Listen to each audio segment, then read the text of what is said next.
Director மிஸ்கின் sir வந்திருந்தாரு. Director மிஸ்கின் சார்கிட்ட புகைப்படம் எடுத்து வெல்கம் நண்பா. இது உங்கள் வாய்ஸ் ஆஃப் சங்கர். இப்போ என்னன்னு பார்த்தீங்கன்னா, நம்ம இன்றைக்கி யாரை பற்றி பார்க்க போகிறோம்னா, நம்ம வாட்டர்மெலன் பற்றி தான் பார்க்க போகிறோம். இந்த வீடியோ ஆல்ரெடி நம்மளோட இன்னொரு சேனலில் கூட வந்திருக்கும். எல்லாரும் கேட்பீங்க, என்னடா அந்த சேனலில் போட்டிருக்கு, அதே வீடியோ வந்து சேனலில் போடுறீங்கன்னு.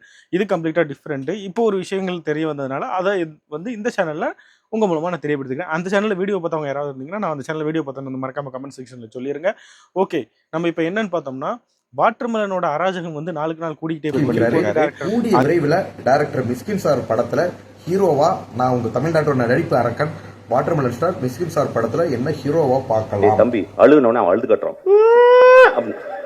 ஓத்தா எனக்கு ஏதாவது வச்சு உங்களோட வாயில பிடிக்கும் போல டைரக்டர் மிஸ்கின்ட்ட வந்து வம்பளுக்கு ஆரம்பிச்சிட்டான். இப்போ என்னன்னு பார்த்தீங்கன்னா, மிஸ்கின்ட்ட வந்து நான் வந்து மிகப்பெரிய நடிகன் சொல்லி மிஸ்கின் சாரே சொல்லிட்டாரு. நான் வந்து மிகப்பெரிய நடிகன், அவரோட அடுத்த படத்துல என்னை நீங்க ஹீரோவா பார்க்கலான்னு சொல்லிட்டாரு அப்படிங்கிற மாதிரி போர்க்கி பேடா மிஸ்கினை பத்தி இவனுக்கு தெரியல. அவ்வளோ பெரிய காப்பிரைட் கிங்கையே வந்து ஒத்தன்னு கேட்டவர் அவரு. இதுல லைவா ஸ்டேஜ்ல கேட்டவர். அப்படிப்பட்ட மிஸ்கின்ட்ட போய் வம்பளுத்துக்கிட்டு இருக்க திவாகர் நீ. இது நடிப்பே கிடையாது. அதுவும் போக அவரோட படத்துல நீ ஏணி வச்சு மேலே ஏறினாலும் நடிக்க முடியாது. ஏன்னா மிஸ்கினோட படத்தோட அந்த கதைகள்லாம் பார்த்தீங்கன்னா ரொம்பவே டார்க் த்ரில்லராகவும் ரொம்பவே சைலண்ட் கில்லராகவும் இருக்கும் அந்த படங்கள் எல்லாமே. அந்த அளவுக்குள்ள படங்களை நான் நடிக்கலான்னு இவன் சொல்கிறான் பார்த்தீங்களா, அதுவே எனக்கு மிகப்பெரிய இதாக இருக்குது.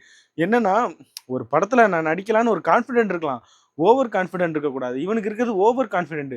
இப்போ என்னன்னு பார்த்தீங்கன்னா, நான் வந்து இந்த படத்தில் நடித்தோம்னா மிஸ்கின் சாரோட அடுத்த படத்தில் என்னை நீங்கள் ஹீரோவாக பார்க்கலாமா அப்படிங்கிறான். நான் சொன்னேன், மிஸ்கின் சாரோட அடுத்த படத்தில் நீங்கள் ஹீரோவா இல்லை, அந்த மிஸ்கின் சாரோட அடுத்த படத்தில் நீங்கள் சைடில் ஒரு ரோலை நடிக்கிற அந்த ஆளாக கூட நீ நடிக்க முடியாது. ஏன்னா மிஸ்கினே படம் எடுக்க போகிறது கிடையாது. அவரே வந்து படம் எடுக்கிறதெல்லாம் விட்டுட்டு தான் வந்து இந்த மாதிரி காம்பேரிங்கு ஆங்கரிங் இந்த மாதிரி விஷயத்தில் நின்றுக்கிட்டு இருக்காரு.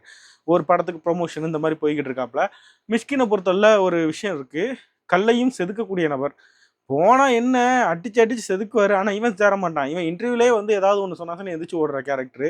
மிஸ்கின் ஏதாவது சொன்னார்னா, மிஸ்கின் சார் மாதிரி மோசமான ஆள் இல்லைம்மா, அவர் கலைஞர்களை மதிக்கவே மாட்டாருமா அப்படிம்மா. உடனே மிஸ்கின் வந்து ஏதாவது ஸ்டேஜில் ஏறிட்டு கேட்பாரு. ஆல்ரெடி மிஸ்கின் சாரோட ஆடிஷனுக்கு தலைவர் பேர்க்காப்ல.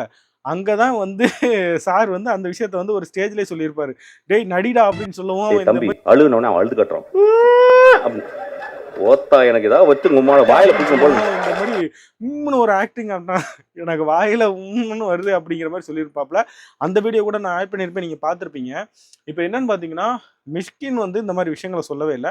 அவர் வந்து அந்த ப்ரோக்ராமில் நல்லா பார்ட்டிசிபேட் நல்லா வந்து பர்ஃபார்மன்ஸ் பண்ணுற எல்லாருக்குமே வந்து அவர் வந்து வாட்சை கிஃப்ட் பண்ணுறாரு. ஓகேவா, இதை அவன் சொல்கிறான். அவர் கையில் 10-15 வாட்ச் வச்சிருப்பாருமா.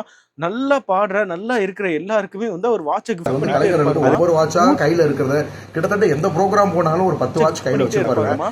அதே விரைவில் நீங்கள் என்ன அவரோட படத்தில் ஹீரோவாக பார்க்கலாம் அப்படின்னு. ஹீரோவாகணும்னா முதல்ல ஒரு நார்மல் ரோல் நடிக்கணும். அதுக்கப்புறம் ஒரு அதாவது பேக்கில் நிற்கிறவனா நிற்கணும். அதுக்கப்புறம் ஒரு ஃப்ரெண்டாக ஹீரோவோட ஃப்ரெண்டாக ஒரு ரோல் கிடைக்கும். அதுக்கப்புறம் ஹீரோவோட அண்ணனாக ஒரு ரோல் கிடைக்கும். ஹீரோ கூட காமெடினா ஒரு ரோல் கிடைக்கும். கடைசியில் ஹீரோவாக ஒரு படத்தில் கிடைக்கும். எக்ஸாம்பிள் சூரி. எவ்வளோ கஷ்டப்பட்டு அந்த மனுஷன்லாம் அந்த இடத்துக்கு வந்திருப்பான். அந்த மனுஷனே நீலாம் கேவலமாக பேசின, அப்போவே உன்னை தூக்கி போட்டு மிச்சிருந்தா நீ இவ்வளோ தூரத்துக்கு வந்திருக்க மாட்டேன். இப்போ மிஸ்கின்ட்ட போய் நீ மாட்டின. சப்போஸ் மிஸ்கின் படம் எடுக்கிறதா இருந்து உன்னை ஹீரோவை வச்சு படம் எடுத்தாருன்னு வச்சுக்கோயேன், நீ ஓன்ட்ட மிஸ்கின் மாட்டல, மிஸ்கின்ட்ட தான் நீ மாட்டிருக்க. உன்னை வச்சு உரிச்சு எடுத்துருவான் அந்த ஆள். ஓகே நண்பா, இன்னைக்கு இந்த விஷயத்தை தான் நம்ம பேச வந்தோம்.